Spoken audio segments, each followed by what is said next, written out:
नहीं नहीं, हम जल्दी हैं। चर्चा चल रही है प्रतिमाओं की स्वरूप की, और बहुत ही व्यवस्थित 8वीं प्रतिमा का स्वरूप कल अपन ने देखा था। 9वीं प्रतिमा में परिग्रह त्याग प्रतिमा, ठीक है ना। उस प्रतिमा का स्वरूप कि कौन कौन सा परिग्रह होता है। कल जो आरंभ का मतलब समझ गए थे ना, आरंभ त्यागी भोजन बना सकता है, ऐसा नहीं है। कौन से आरंभ का त्याग करना है, तो नया कोई भी कार्य नहीं करेगा, सेवा कृषि वाणिज्य आदि नहीं करेगा, लेकिन घर वालों को भोजन करा के खिला सकता है, खुद अपना भी भोजन बना सकता है। हाँ, परिग्रह त्याग प्रतिमाधारी का यहाँ पर स्वरूप बता रहे हैं। भाई सुदस सुवस्तुसु ममत्व मुत्सृज निर्ममत्व रतय स्वस्थ संतोष पर परिचित परिग्रहाद विरत है। अर्थात 10 प्रकार का बाह्य परिग्रह। परिग्रह के कितने वेद होते हैं, पूजन करते हैं आप लोग? हाँ, परिग्रह 24 भेद त्याग करे मुनि राज जी, तृष्णा भाव उछेद घटती जान घटाइए, है ना। वहाँ पर जो पूजा में दिया गया है वही यहाँ पर, तो उसमें 14 प्रकार का अंतरंग परिग्रह होता है और 10 प्रकार का बाह्य परिग्रह होता है। तो यहाँ पर वो परिग्रह बता रहे हैं। तो कौन कौन सा होता है?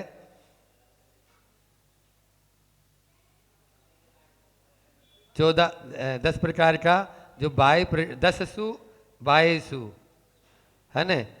उसमें भी उन बाह्य परिग्रह जो है उसमें से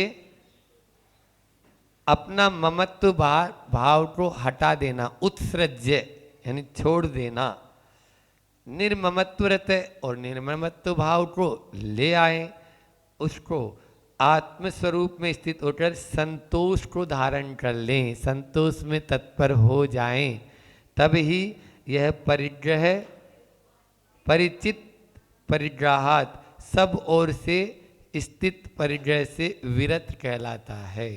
ठीक है ना। देखो समझो, तत्वार्थ सूत्र में क्या परिभाषा दी है? मूर्छा परिग्रह, है ना। परिग्रह की परिभाषा क्या दी? मूर्छा। आपके पास में है नहीं और लेकिन फिर भी आसक्ति, उसके प्रति ममत्व भाव, तो ये हमारे लिए मतलब अधोगति का कारण तो है ही।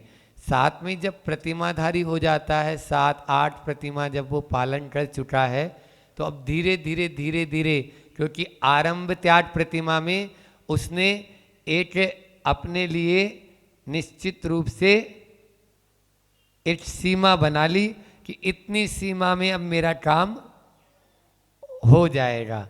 लेकिन परिग्रह त्याग का जो है वो इन चीज़ों को और उसमें कमी ले आएगा, है ना। हाँ, 10 प्रकार के परिग्रह कौन कौन से होते हैं? क्षेत्र, वास्तु, हिरण्य, सुवर्ण, धन्य, धान्य, दासी, दास, कुप्य, बाण, प्रमाणातिक्रमः, ये आता है ना वहाँ पर।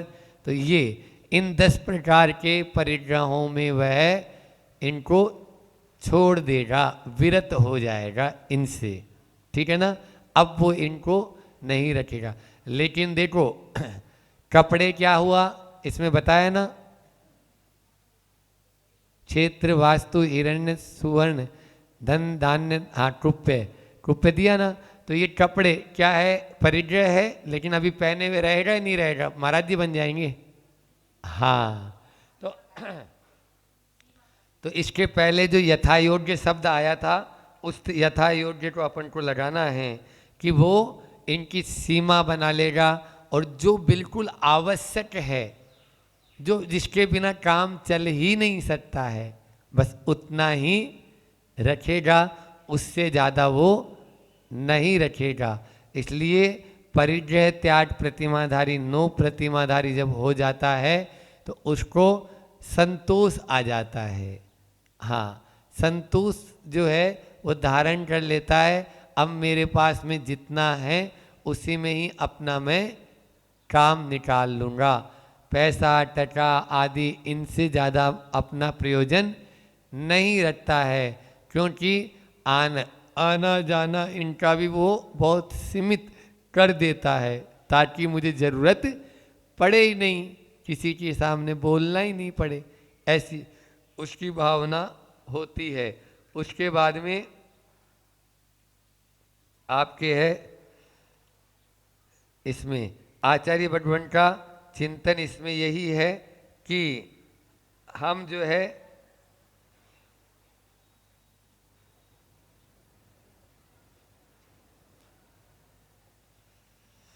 ये इस परिग्रह के साथ साथ में जो आंतरिक परिग्रह है उसको भी हम छोड़ने की कोशिश करें। हाँ, मन से जो अपनी इंद्रियां हैं उनको बस में रखें, तब जाकर हम धीरे धीरे उससे अपन दूर हो पाएंगे, अन्यथा हम दूर नहीं हो पाएंगे। तो उन आंतरिक अपने भीतर में जो कसाय है, अपने भीतर में जो इंद्रिय विजय है, विकताएं हैं, उन सब को छोड़ेंगे, तभी ही तो हम जो है ये बाहरी परिग्रह का त्याग क्यों किया जाता है? बाहरी परिग्रह का त्याग इसलिए किया जाता है ताकि आंतरिक विशुद्धि बढ़ सके, है ना। इनके माध्यम से कोई न कोई निमित्त पाकर हमारी कसाई बढ़त ही जाती है, बढ़त जाती है ना। झगड़े की जड़ तीन, जड़ जोरी और जमीन, ये कहावत सुनी थी। तो ये तीनों जो है ना झगड़ा है, इसलिए इनको इनमें आ गए ये 10 प्रकार के पूरे परिग्रह आ गए, सोना चांदी आदि सब, रुपया पैसा टका सब आ गए। तो ये सब क्या है? कलह के कारण हैं, झगड़े के कारण हैं। इसलिए जो प्रतिमाधारी होता है इन चीज़ों से बार बार बचना प्रारंभ कर देता है। देखो किस प्रकार की विचारधारा होती थी, और 2 प्रतिमा 3 प्रतिमा में भी आप लोगों ने अमरचंद जी दीवान थे जयपुर के, है ना। अभी भी दीवान जी की धर्मशाला, दीवान जी का मंदिर उनके नाम से जैन मंदिर आदि वहाँ पर चोटड़ी मोदी खाना, उसमें ये सब बने हैं, बड़े बड़े मंदिर, विशाल मंदिर हैं। तो वो दीवान जी जो थे वो राजा के यहाँ काम करते थे। उनकी एक बार ऐसा हुआ कि उनका पैसा जो है वो बढ़ा के देने लगा। जो खजांची था वो खजांची उनको पैसा बढ़ा के देने, उनकी पगार जैसे मान लीजिए उस समय 2 रुपया थी, उनको 2 रुपया कुछ पैसा और दे दिया। तो उन्होंने मना कर दिया कि नहीं, आपकी जो है काम से राजा जी प्रसन्न हैं और आप देखो अच्छा काम करते हैं, तो उन्होंने आपके बिना बोले ही हमें आदेश किया कि आपको पैसा ज़्यादा, आपके वेतन ज़्यादा कर दिया जाए। तो इधर वो अपने उनको बोलते नहीं, मेरी जितनी पगार है उतने में मेरा काम हो जाता है, मेरे माता पिता हैं और मेरे बच्चे हैं और मेरी पत्नी और मैं हूँ, तो हम लोगों का इतने में गुजारा चल रहा है। तो आजकल का तो कोई होता तो वो तो और बोलता कि बढ़ाते नहीं है, वहाँ पर वो लिए नहीं। तो बोले नहीं, आपको देखो मुझे तो आदेश की पालना करनी है, आपको लेना ही पड़ेगा। बोले नहीं, हम राजा जी से बात कर लेंगे। दूसरे दिन ही वो राजा के पास में गए, पैसा बढ़ा हुआ नहीं लिया। तो बोले कि कैसे आना हुआ दीवान जी? तो बोले नहीं, आज कल खजांची साहब ने जो है, खजांची की भी धर्मशाला है, खजांची का भी मंदिर है, हाँ ये भी जयपुर में खजांची, बड़ी खजांची छोटी खजांची बहुत सारी है वहाँ पर, आप लोग कभी जाओ तो खजांची का मतलब होता है केशियर, कोषाध्यक्ष। ये राजाओं के कोषाध्यक्ष थे पहले, और वो जैनियों को ही रखते थे। क्यों रखते थे? जैनी बेईमानी नहीं करेगा, जैनी घूस नहीं खाएगा, जैनी इधर उधर की बात नहीं करेगा, इस प्रकार की रेपुटेशन थी। चांदी की टकसाल में आपके सिक्के बनते थे, तो जो गृहस्थ अवस्था में नाना जी थे वो वहाँ के हेड थे। हाँ, भंवरलाल जी गोदी का, वो चांदी की टकसाल में वहाँ सिक्के बनवाते थे चांदी के, राजाओं के टाइम पे। राजा मान सिंह और राजा भवानी सिंह, रानी गायत्री देवी जब ये रहे, तो इन राजाओं का जब राज रहा था तो उस समय सिक्के बनते थे, और ये सिक्के बनवाते थे वहाँ पे खड़े रह के। क्यों? क्योंकि इन लोगों को ऐसी ड्यूटी सौंपी जाती थी जहाँ से कभी भी कोई गबन हो ही नहीं सकता। और आज हर बड़े स्कैंडल में कोई न कोई जैनी का हाथ जरूर मिलेगा। कोई भी यानी जो है ना घोटाला होगा, उस घोटाले में एक न एक जैन तो जरूर, क्योंकि खुरापाती दिमाग उसी का ही है। वो ही कहीं या तो माइंड दिया होगा, और या फिर सीधा चाहे हर्षद मेहता हो और चाहे वो ये अभी जो इसका था अपने अनिल अंबानी साथ में जो भट गया ने, भरोड़ा नहीं हूँ, मुझे भरोड़ा नहीं बोला, हाँ विजय माल्या। अरे आप लोग तो क्या बात है, सब जानते हैं हमसे भी ज़्यादा। अब एक्चुअली क्या है, हम कभी न्यूज़पेपर कभी नहीं पढ़ते।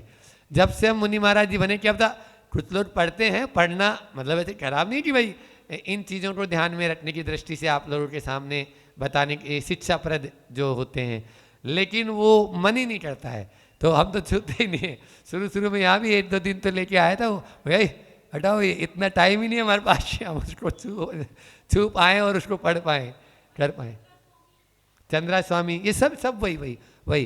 तो कुल मिला के बात यही थी कि अपना देखो, तो दीवान अमरचंद जी गए राजा जी के पास में, और उन्होंने कहा कि कल खजान जी ने मुझे ज़्यादा पैसे देने की पगार जो थी, मेरा वेतन जो था उसको बढ़ाकर वो दे रहे थे, और मैंने नहीं लिया, क्योंकि मेरा तो 2 रुपये में काम चल रहा है, और मेरी एक यानी मर्यादा है, उसमें से मैं थोड़ा सा बचा लेता हूँ अपने लिए, आगामी कोई भी संकट आ जाए इसलिए थोड़ा सा उसमें से बचा लेता हूँ, और बाकी मैं कुछ अपने माता पिता पर खर्च करता हूँ, और जितना रहता है थोड़ा बहुत उसमें मेरा अपना खर्चा चल जाता है, और बच्चों की पढ़ाई लिखाई का भी हो जाता है उसमें ही ऐसा।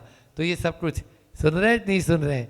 तो फिर बोले नहीं आपका कार्य बहुत अच्छा है, और हम ही ने बोला था उनको, इसलिए आपको लेना चाहिए था। तो बोले यदि राजा जी देखो जो बात कही, परिग्रह प्रतिमाधारी होगा यदि, तो वो कि यदि आप मेरे कार्य से खुश हैं तो मुझे धर्म ध्यान में थोड़ा सा समय कम पड़ पाता है, आप मेरा जो 6 घंटे का काम है उसको, कार्यकाल है उसको 5 या 4 घंटे का कर दो, ताकि मैं 2 घंटे भगवान के लिए और निकाल सकूं, 2 घंटे भगवान को और दे सकूं। ये थी पहले के लोगों की विचारधारा। बहुत आचार्य ज्ञान सागर जी महाराज देखो 2 प्रतिमाधारी 3 प्रतिमाधारी थे वो, है ना, गमछा बेचते थे गया में, है ना, अपने बनारस में, बनारस के भदैनी घाट पर गमछा बेचते थे अच्छे से। अपने यही इलाहाबाद के पास जो है ना, मुगल सराय के पास में जो बनारस, वहाँ पर आचार्य श्री जी के गुरु, हमारे दादा गुरु, वो अपनी पढ़ाई भी करते थे वहाँ पर, संस्कृत महाविद्यालय में पढ़ते थे, संस्कृत विद्यालय में, और अपना स्वयं का कार्य स्वयं करते थे। और वो मतलब जितना हो गया उतने में अपना कर लिए, हाँ ऐसा रहता था। मतलब ये पहले के लोगों की धारणा ही अलग रहती थी। हम भी वही चीज़ पढ़ते थे तो अपने जीवन में अपनाए कि जितना कमाना है उतना, एक टाइमिंग निश्चित कर दी, है ना, परिवार वालों को बोल दिया देखो आप सुबह से लेकर शाम तक कमाते रहेंगे तो भी कोई दिक्कत नहीं है, और आपके गैस तो आता ही रहेगा, लेकिन एक निश्चित समय तो होना चाहिए था। सरकारी छुट्टी मंगलवार की रहती थी तो पूरा मार्केट खुलता था, लेकिन हमारी दुकान बंद रहती थी उस समय जब हम दुकान करते थे। क्यों? हम जिद करके बंद करवाते थे, कोई तो खुलवाएगा, हम बंद करवाते थे। नहीं, अपन को सरकारी नियमों का उल्लंघन नहीं करना चाहिए, जो सरकार ने जो नियम, और फिर एक दिन तो कम से कम अपन परिवार के साथ में घूमे फिरें, अच्छे से बैठे उठे सब आराम से बढ़िया से, है ना। अपन कहीं पे भी कोई तीर्थ क्षेत्र पे चलो, कहीं आसपास में जो भी क्षेत्र है वहाँ की यात्रा करके आए, इस तरह का। तो प्रति मंगलवार हम परिवार को साथ में लेते थे और अपना दोनों समय का भोजन लिया। बहन बेटियों को बुलाना है तो उनको बुला लिया, बुआ जी है, बहन जी हैं, उनको बुला लिया और चलो चलना है। आज कहाँ, और हमें ऐसा भी नहीं कि आपको मंदिर से यदि ऐसा एलर्जी है या मंदिर में मान ली नहीं जाना है, कोई बात नहीं, लेकिन अच्छे जैसे अच्छी नदी है, झरने हैं, नाले हैं, पर्वत पहाड़ है, चलो वहाँ की जो प्राकृतिक छटाएं हैं उनको निहारो, बैठ गए वहाँ पे आराम से चूरमा दाल बाटी बनाओ और खाओ और खिलाओ। ये करते थे, आप जाके पूछ लेना। तो इससे क्या होता था, एक आपस में समरसता का वातावरण रहता था, है ना। और पैसा तो कमा ही रहे हैं ना, और हमारा जाए तो जा रहा है तो जाने दो, आएगा तो हमारे पास, हमारे यहाँ लिखा है तो कहीं नहीं जाएगा। इस चीज को यदि समझ लेगा यदि व्यक्ति, तो मैं बोल रहा हूँ वो प्रतिमाधारी है ही। वो तो अपन को एक लिमिट बना दी भैया, सुबह हमारी दुकान 8 बजे पहले नहीं खुलेगी, शाम को 8 बजे तक ही रहेगी। तो अब आपकी एक मर्यादा हो गई ना, 8 से 8 के बीच में जितनी कमाई होगी बस वही हमारी है। मिले तो ठीक है, क्या अपन उस मछुआरे से भी चाय पीते हैं, उसने ज़्यादा नियम नहीं, उस मछुआरे ने क्या नियम लिया, बोले पहली मछली का मैं त्याग करता हूँ महाराज, बोलो, है ना। ये कहानियां अपने को ऐसी प्रेरणा देती है, यदि सीखना चाहे तो। देखो उठाया उसे जाता है जो सो रहा हो, और जो सोने का नाटक किया है उसको कभी उठाना संभव नहीं है। लोग जो है गरीबी में भी इतने खुश रहते थे और बिल्कुल हर चीज में आगे बढ़ के रहते थे। आज बड़े बड़े जो जिनाले बने हुए हैं, चाहे वो कुंडलपुर में हो, चाहे वो सम्मेश चटर्जी में हो, उन सेठों ने बनाया, वो एक एक पैसा ऐसे ही बचा के बनाया। खर्चा कम करते थे और बचा लेते थे बस उसको। तो इस तरह से हम बोल रहे हैं ना, वो 2 रुपए उसको उनको मिलते थे, और 2 रुपए में भी उसमें आया है, वहाँ लिखा हुआ है कि कुछ पैसा मैं आगामी संकट के लिए बचा लेता हूँ। अब ऐसे पुण्यात्माओं पे संकट आएगा ही नहीं, संकट आएगा ही नहीं, तो वो पैसा का डिपॉजिट जो पैसा है, वो डिपॉजिट पैसा अपन ने दान में दे दिया। हाँ, तो इस तरह से धीरे धीरे होता है, लेकिन उसके प्रति आसक्ति भाव तो घटाना ही चाहिए। आसक्ति रखेंगे। एक और संस्मरण सुना है, दुकान पर एक बार गरम मसाला के, ये शायद पहले सुना है, इधर नहीं सुना है, गरम मसाला के नाम पर मीट मसाला रख दिया। गरम मसाला और मीट मसाला एक ही है ना, जो ये मांस का जो मसाला होता है ना। और पीछे मुसलमान बस्ती लगी हुई थी, बहुत ज़्यादा, मतलब यानी 80% दुकानदारी उन्हीं की रहती थी, उन्हीं लोगों की। तो गरम मसाला तुरंत पीस के भी देते थे और वो पैकेट ऑर्डर ही रखते थे। हम आए कॉलेज से पढ़ के, और सामने केबिन में नजर आया वो कि ये क्या है, इस दुकान के ऊपर मीट मसाला बिक रहा है, ये तो हो नहीं सकता है। और मैंने बोला ये क्या है यहाँ पर, इससे क्या पैसा कमाएंगे। तो बड़े भैया और इन लोगों ने बोला नहीं नहीं, वो तो गरम मसाला ही है, इसमें आप देख लो कंटेंट पूरा, इसमें जो गरम मसाला में जो 10 चीज़ें डलती है वो 10 चीज़ें वो की वही लिखी हुई है। मैंने बोला नाम क्या है, अभी इसको बाहर फेंको, नहीं तो हमारा तो त्याग है ही यहाँ से, तो फिर अपना कुछ नहीं, लेना देना ही नहीं हमें, ना आपके घर से मतलब है ना दुकान से मतलब है। हाँ, लेकिन इसकी कमाई हमारे पेट में नहीं जा सकती है। इस तरह के यानी अपन दृढ़ता रखेंगे, तुरंत बाहर हो जाएगा, क्यों नहीं होगा वो तो। अब आप गरम मसाला रखो, अच्छे से बेचो, एवरेस्ट के, MDH के पे जो भी आते हैं तो, लेकिन इनको नहीं। वो भले ही क्या कुछ भी करे, हाँ वो भले ही कुछ भी करे, लेकिन अपन को इन चीज़ों का देखो, शब्दों का बहुत प्रभाव पड़ता है। आप वहाँ पर बैठ के अपना मान ली कुछ भी कर रहे हैं, पढ़ रहे हैं, लिख रहे हैं, धर्म ध्यान कर रहे हैं, और वहाँ बार बार उसी नाम पर ध्यान जा रहा है, तो आपकी क्या मानसिकता बनेगी। इसलिए कभी भी ये चीज़ें आते ही तुरंत टेलीविज़न आदि में भी, तो इन चीज़ों को अपन को प्रोत्साहन नहीं या देना भी नहीं, इससे पाप लगेगा।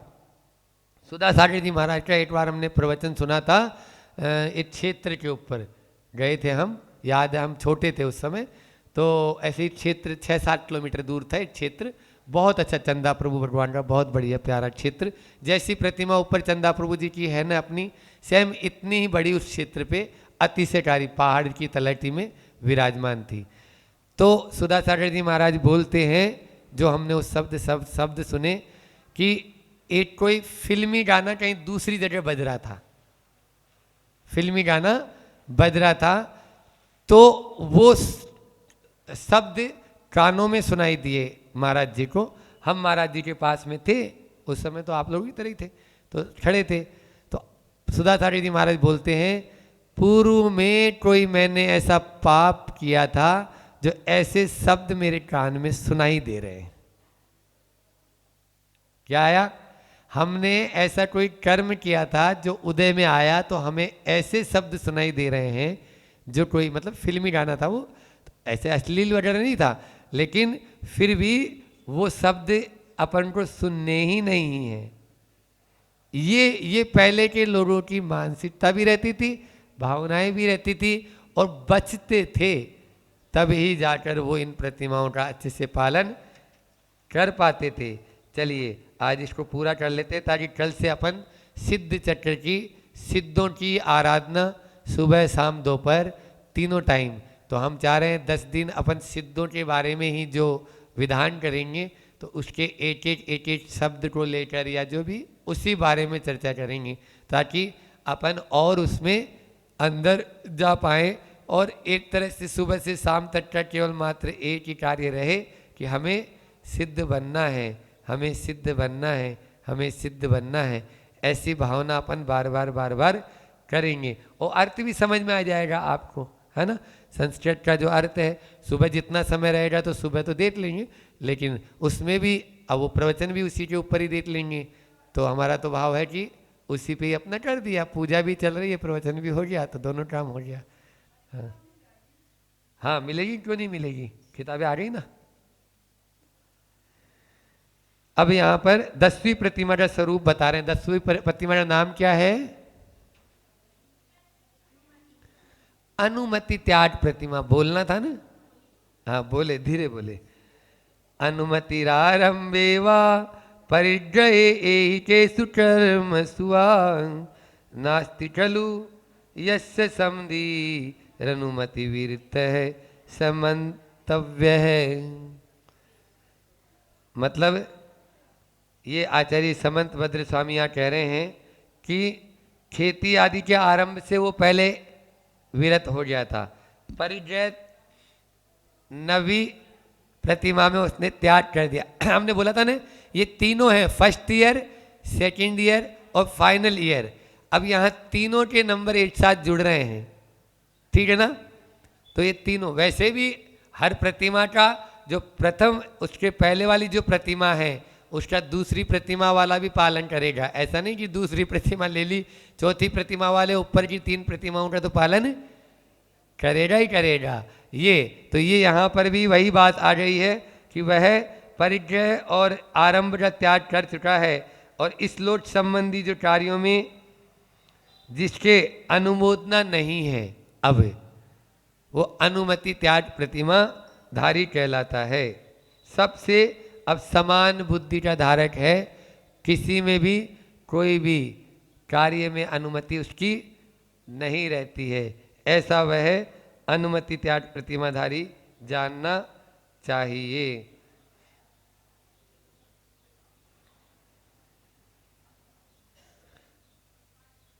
अब वो यानी किसी को भी इसकी बेटी उसका बेटी है, ये तो मतलब देगा ही नहीं, कौन की बेटी कौन का बेटा, है ना। शादी ब्याह कराना, ये कराना, ये सब कुछ नहीं, वो अब इन सब से ऊपर। इसके अलावा भी अपना मतलब जो है 10 प्रतिमाधारी का मतलब स्वरूप आप समझ रहे हैं ना। जब वो इन स्वरूप को आत्मसात कर लेगा, तो धीरे धीरे जब आरंभ को छोड़ दिया है, फिर परिग्रह को छोड़ दिया है, तो अब उसके मन में किसी चीज़ की कोई भी वांछा ही नहीं रहती। मात्र एक समय भोजन मिल जाए, किसी ने बोल दिया तो वो भोजन। ये 10वीं प्रतिमा वाले और 11वीं प्रतिमा वाले ये उत्कृष्ट श्रावक कहलाते हैं। क्या कहलाते हैं? उत्कृष्ट श्रावक है ये। हाँ, और 7, 8, 9 वाले मध्यम हैं और 1 से 6 वाले जघन्य श्रावक कहलाते हैं। यहाँ प्रतिमाओं के अनुसार भी उनका वर्णन दिया गया है, मिलता है। क्या बोल रही है?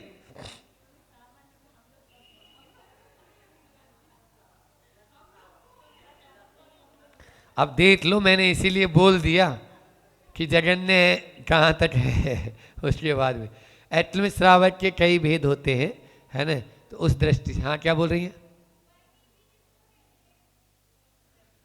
वर्णी जी?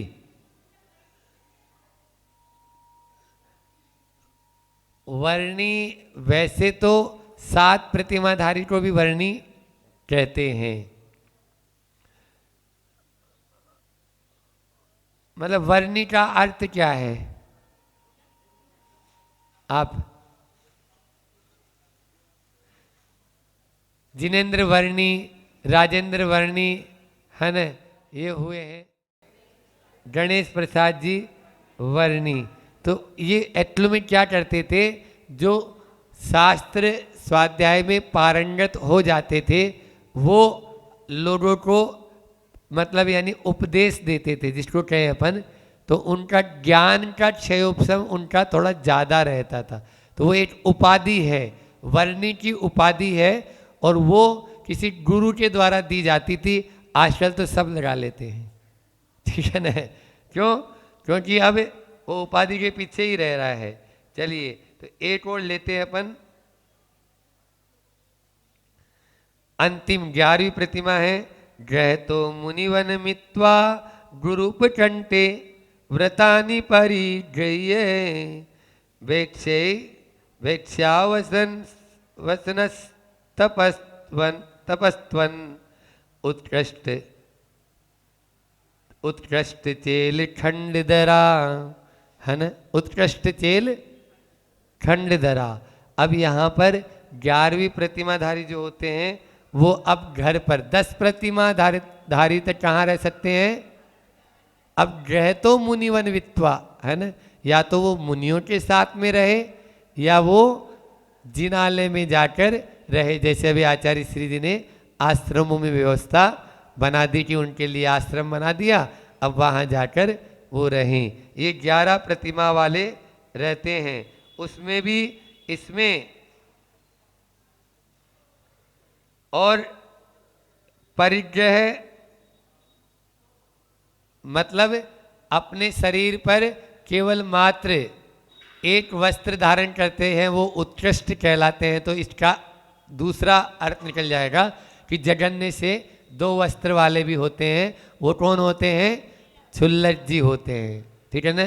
छुल्लट जी दुपट्टा और लंगोट रखते हैं, और एलच जी केवल लंगोट रखते हैं। छुल्लट जी कटोरा में आहार लेते हैं, एलच जी अंजुली में।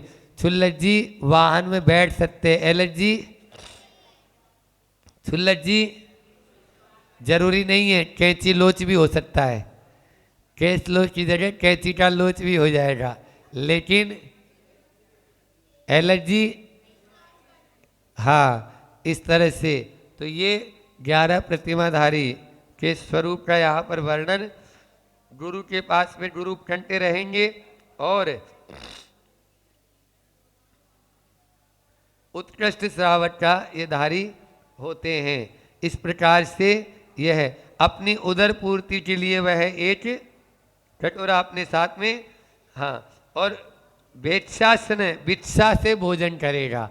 10 प्रतिमाधारी तक तो कोई बात नहीं है। देखो यहीं से पता लग रहा है कि 10 प्रतिमाधारी तक वो अपना भोजन बना सकता है, साधु को भोजन दे सकता है। समझ में आ रहा है? आचार्य श्री के मुझ से सुना है ये। आजकल के ब्रह्मचारी लोग नहीं कर पाते हैं। और 11वीं प्रतिमा में अब वो भोजन बनाएगा नहीं, भिक्षाटन करेगा, भिक्षा से अपना भोजन लेगा। वर्तमान में जो छुल्लकों का जो मिल रहा है अपन को साहित्य यानी देखने को व्यवहार, वो थोड़ा सा आचार्य श्री जी कहते हैं कि वो आगम के मतलब उस अनुसार नहीं है जैसा होना चाहिए था। जब पिछी है तो छुल्लक जी के पास में पिछी की कोई आवश्यकता नहीं। लेकिन पहले गुरु जी ने भी दी है, ऐसा नहीं है। आज मान ली धैर्य सागर जी, गंभीर सागर जी, अपने ध्यान सागर जी, ये छुल्लक जी प्रमाण सागर जी के साथ के छुल्लक हैं, ये सब छुल्लक जी हैं। लेकिन उनको उस समय पिछी भी दी है। आज 30-30, 40-40 साल हो गए इनको, हाँ समझ रहे हैं। लेकिन अब नहीं, तो वो बोलते हैं ये आगम के अनुकूल, आगम के अनुसार नहीं है, इसलिए अब उन्होंने वो पीछे देना छोड़ दिए। दूसरा, जो छुल्लक जी हैं उनका बताया कि उनको पहले, अब ये आजकल क्या हो गया है कि अब तो ब्रह्मचारियों की भी पूजा होती है, तो छुल्लक जी तो होना ही है और कोई दिक्कत भी नहीं। लेकिन पूजा अर्घ चढ़ाना ये नहीं करना, आरती उतारना ये नहीं करना। कुछ हाँ ये बता रहे हैं, अपने आप को देखो, इसका ऑब्जेक्शन भी हुआ था एक जगह हम लोग थे, तो वो बोले कि नहीं आचार्य श्री जी का नाम लेके करवा रहे हैं। तो मैंने बोला ये आपकी गलती है, वस्त्रधारी की पूजा नहीं होती। आप आरती उतारो, लेकिन जैसे सामने आचार्य श्री जी की अपन आरती करते हैं नहीं करते, हम भी बुलवाते हैं आचार्य श्री की आरती आप लोग शाम को, तो करना ही चाहिए। हालांकि हम तो मुनि महाराज जी हैं तो कोई दिक्कत नहीं, लेकिन वस्त्रधारी की पूजा नहीं होना चाहिए। तो ये आप लोगों को, अब वो अर्घ्य चढ़वा रहे हैं, यदि पूजा करवा रहे हैं तो वो आगम के अनुसार नहीं है, चाहे वो। अब दूसरा, अपने जो है ना वो भिक्षाटन, पहले क्या होता था, सुनो आपस में बातचीत नहीं। पहले क्या होता था कि घरों में शुद्ध ही आहार बनता था और सारे घर में एक तरह से कोई में पूछने की जरूरत नहीं थी कि कुएं का पानी का बना है नहीं बना है, या चौका लगाने की जरूरत नहीं होती थी, चौका परमानेंट लगता ही था, मतलब अपना बना नहीं है उनको तो भोजन, इस तरह से रहता था। तो छुल्लक जी आए भिक्षाम देहि करके, या मान लीजिए वो बाहर खड़े हो गए तो अपने कटोरों में उन्होंने आहार ले लिया। अभी वो बोल रहे हैं, मुझसे बोल रहे हैं, ऐसा नहीं है, एक ले लिया। अब पहले मान ली गरीब है या कुछ भी है तो एक कटोरे में थोड़ा सा ले लिया, फिर दूसरे घर से ले लिया, तीसरे घर से ले लिया। इस प्रकार कितने घरों से लेने का विधान आया, 7 घरों से लेकर या 6 घरों से लेकर 7वें में बैठकर यदि वहीं बोल दिया उन्होंने कि यहीं महाराज जी यहीं कर लो बाबा जी, तो कर लिया। और नहीं तो वो अपना जहाँ पर महाराज जी हैं वहाँ आ गए, धर्मशाला है जहाँ पे भी रुके हैं, अपने वहाँ पर आकर आश्रम में और अपना भोजन कर लेंगे। ये होता था पहले व्यवस्था। हाँ, जैसे उनके यहाँ गोचरी होती है, गोचरी होती, लेकिन उसमें बहुत सारी मतलब विकृतियाँ भी आ जाती है, इसलिए यही विधि आचार्य श्री को उपयुक्त लगी और उन्होंने उसको उसी अनुरूप से रखा, उसमें किसी प्रकार का उन्होंने वो नहीं किया। तो बाकी उन्होंने कुछ उसमें फेरबदल करके और बहुत व्यवस्थित, जो अभी वर्तमान में छुल्लक महाराज जी की जो आचार्य भगवान ने दीक्षाएँ दी है वो बहुत ही आगम के अनुकूल, बहुत चिंतन मनन करके आचार्य श्री जी ने बहुत सोचा उसके विषय में कि किस प्रकार के छुल्लक जी होने चाहिए, वैसे उन्होंने तैयार करके हम सबके सामने बताए हैं। और ताकि एक जो गृहस्थ आश्रम में रहता है वो भी अपना कल्याण कर सके, अपना कल्याण जो है वो भी, हाँ उसने, क्योंकि 4 आश्रमों की व्यवस्था होती है। पहला कौन सा, ब्रह्मचर्य आश्रम, फिर गृहस्थ आश्रम, फिर वानप्रस्थ आश्रम, और फिर चौथा सन्यास आश्रम। तो सन्यास भी तो उसको लेना चाहिए, नहीं तो वो घर में ही केवल रहेगा।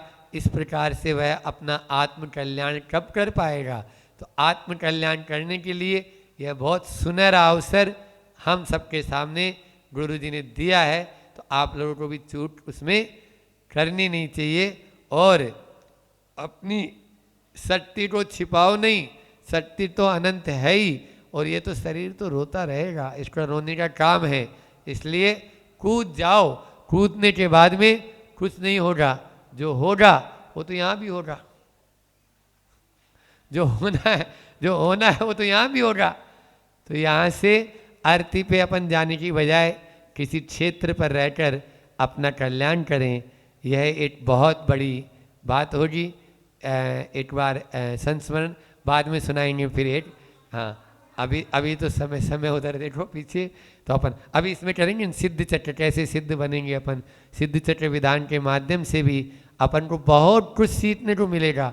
यह आराधना है अपने स्वयं की, यह आराधना है अध्यात्म की, यह आराधना है अपनी आत्मा की। इसलिए अपनी आत्मा की आराधना करना हमारे लिए बहुत अच्छा है। और उसी का आचार्य श्री शुद्ध समय सार बोलते हैं। क्या बोलते हैं? हाँ, प्रवचन में बोला था नेमावर में चातुर्मास में कि यह शुद्ध समय सार है। जब 52 गजा से 15-20 बसें आई थी उस समय अष्टानिका की करके विधान करके, तब बोले थे। हाँ, वहाँ 84 मंडल बने थे, वहाँ पे 84 मंडलीय विधान हुआ था 84 के चक्कर से छूटने के लिए 52 गजा में। तो उस तरह से करेंगे अपन भी यहाँ भी बहुत अच्छे भक्ति भाव के साथ में आप लोगों को इसमें बाढ़ लेना है।